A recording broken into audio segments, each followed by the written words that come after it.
Doctor Kamrul Islam sir মানবিক doctor, তার কাছ থেকে পর্যন্ত ৫ লক্ষ টাকা চাঁদা দাবি করেছেন। তিনি এমন একজন ডক্টর যিনি ২,০০০ কিডনি ফ্রিতে প্রতিস্থাপন করে দিয়েছেন।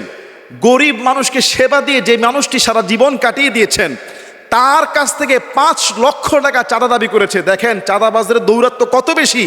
এই ডাক্তার যখন থানায় অভিযোগ করতে গেল, তিনি শুনলেন পুলিশ পর্যন্ত ওই চাঁদাবাজকে ভয় পায়।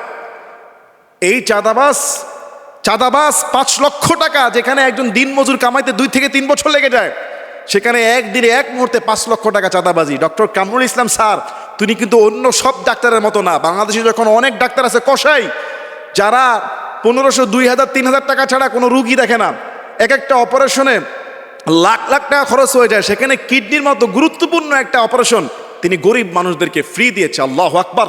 এই ডাক্তারকে আল্লাহ হায়াত দারাজ করুক। তাকে বাংলাদেশের সর্বোচ্চ পুরস্কার দেওয়া হয়েছে। পুলিশ নাকি বা তাকে আশ্বাস দেওয়া হয়েছে ২ ঘন্টার ভিতরে আসামি গ্রেফতার করবে। শুনেছি এখনো পর্যন্ত ১৮ ঘন্টা হয়ে গিয়েছে, আসামির কোনো খবর নাই। আরে ভাই, চাঁদাবাজি মুক্ত বাংলাদেশ চাই।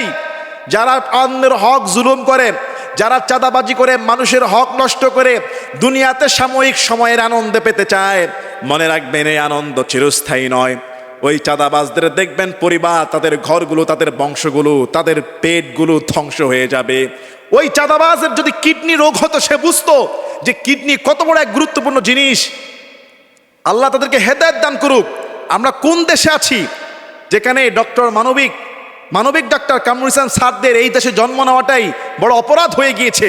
এই দেশে সেবা করাটা অপরাধ হয়ে গিয়েছে। দেখবেন এসব চাঁদাবাজদেরকে ধরবে, কয়দিন পরে আবার এদের পক্ষে উকিল দাঁড়াবে, এদেরকে জামিন দেওয়া হবে, বিচারক, উকিল, পুলিশ, প্রশাসন সব বিক্রি হয়ে যাবে। না হলে ৫ লক্ষ টাকা চাঁদাবাজকে যদি ১৫ বছর জেলখানায় ঢুকিয়ে দৃষ্টান্ত দেওয়া যায়, দ্বিতীয় কোনো চাঁদাবাজ এই সাহস পাবে না। আল্লাহ তুমি আমাদের দেশটাকে রহম করো। আল্লাহ তুমি আমাদেরকে হেদায়েত দান করো। এ ধরনের মানবিক যারা কাজ করে ওনাদেরকে তুমি আল্লাহ নেক হায়াত দারাজ করো। আল্লাহুম্মা আমিন।